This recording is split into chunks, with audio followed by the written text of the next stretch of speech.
Nirvana didn't want this song to define them. In 6 weeks, straight in at number 9, here's Nirvana with Smells Like Teen Spirit.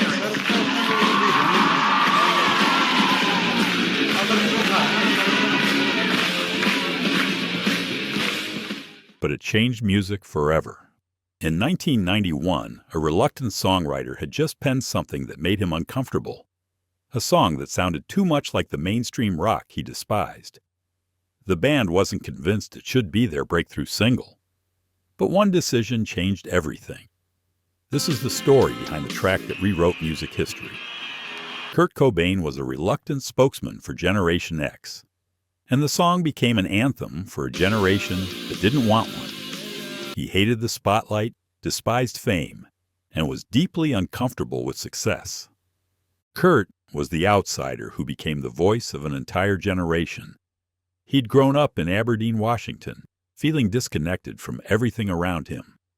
He'd formed Nirvana in 1987 with bassist Chris Novoselic, cycling through drummers until Dave Grohl joined in 1990. They played small clubs, underground venues, anything but the mainstream. Kurt Cobain said that Smells Like Teen Spirit was an attempt to write a song in the style of the Pixies, a band he greatly admired. But in early 1991, something happened that would change everything. The graffiti. Kathleen Hanna of Bikini Kill had been drinking and ended up at Kurt's apartment, where she scrawled lots of graffiti on his walls, including the words, "Kurt smells like Teen Spirit, a deodorant brand." The reason she wrote that sentence was because Kurt had been dating Toby Vale, the drummer of Bikini Kill, who frequently wore a deodorant named Teen Spirit. The phrase was meant as a joke, referring to the deodorant Kurt's girlfriend used. While pacing the aisles of a grocery store, Kurt Cobain's musician girlfriend Toby Vale and her Bikini Kill bandmate Kathleen Hanna came upon a can of deodorant named Teen Spirit. "We were both joking around because the name looked so funny," Hanna said. "I mean, who names a deodorant Teen Spirit?" The phrase stuck with Cobain. 6 months later, while working on the material for Nirvana's sophomore album, the frontman would use the words for the title of a song.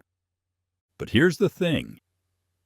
Cobain said that he was unaware of the deodorant until months after the single was released, and had interpreted it as a revolutionary slogan. He thought it was about teenage rebellion, about youth rising up. He had no idea it was about deodorant. The reluctant creation. Kurt started working on the song in early 1991.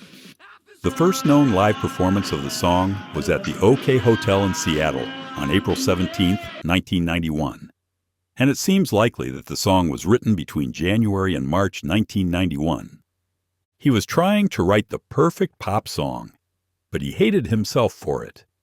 Because we love that kind of music. We like a lot of commercial music that's good. You know, most of it's old. Most of the old commercial stuff we like. But he wanted to create something that would be simultaneously catchy and subversive.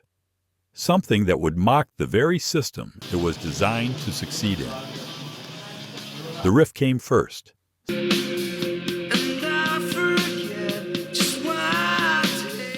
Simple, memorable, instantly recognizable. Just 4 chords that anyone could play. But there was something darker underneath, something that felt like controlled chaos about to explode. Kurt structured the song like a Pixies track, quiet verses building to explosive choruses. The contrast was everything. Whispered vocals that suddenly erupted into primal screams.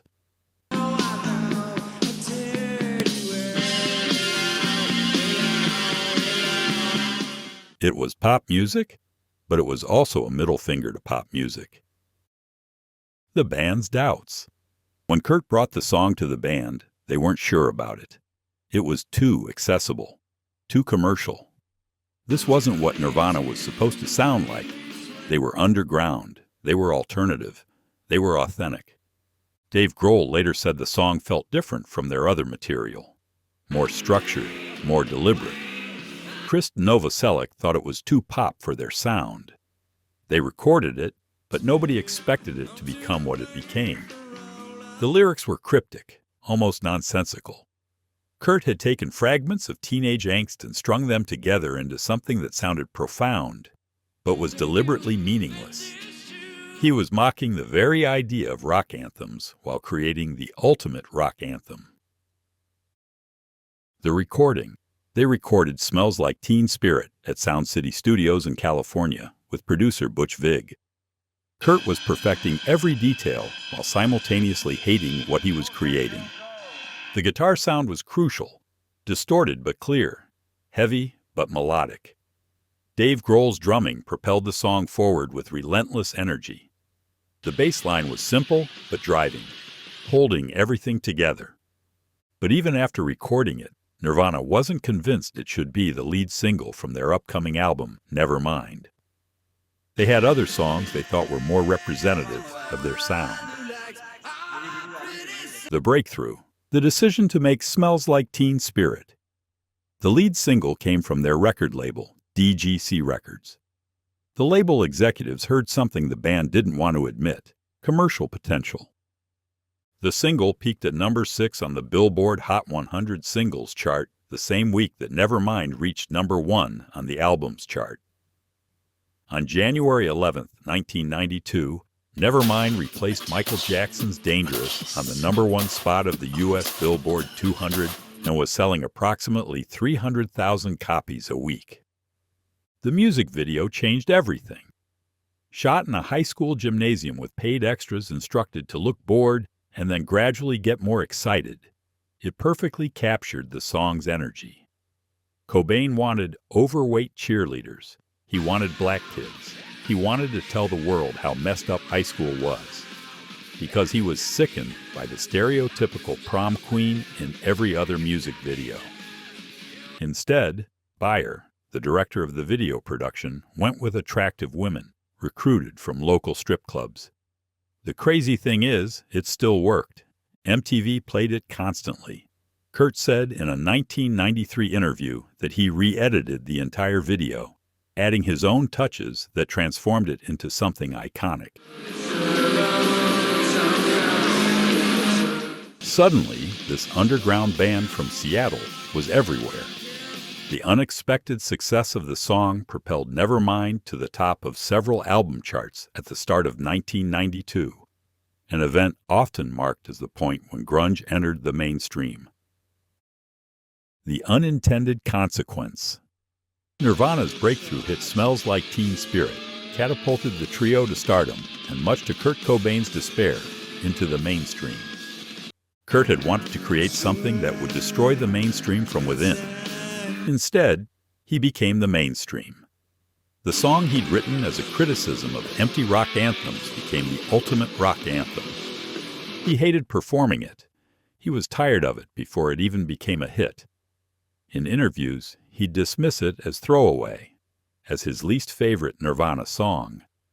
But audiences demanded it. It was what everyone wanted to hear. The irony was crushing. A song about teenage alienation had made him the voice of a generation. The legacy. Smells Like Teen Spirit didn't just change Nirvana, it changed music forever. It killed hair metal, launched grunge, and shifted the entire industry's focus from Los Angeles to Seattle. Alternative rock became mainstream rock. Kurt Cobain had written a song to mock the very thing he became. And in that contradiction, in that reluctant success, he captured something essential about growing up, about authenticity, about the impossibility of staying pure in a commercial world. The song was about nothing, and that's exactly why it meant everything to a generation that felt like nothing mattered. Kurt didn't want it to define him, but it defined an entire era. Sometimes the songs that change everything are the ones their creators never wanted to write. Sometimes the most authentic thing you can do is accidentally become exactly what you're trying to destroy. Kurt Cobain wrote Smells Like Teen Spirit to be a perfect pop song, and he succeeded in ways he never wanted. The quiet, reluctant songwriter had created the loudest cultural moment of the decade, and it would haunt him for the rest of his life. Nirvana didn't want this song to define them, but it changed music forever.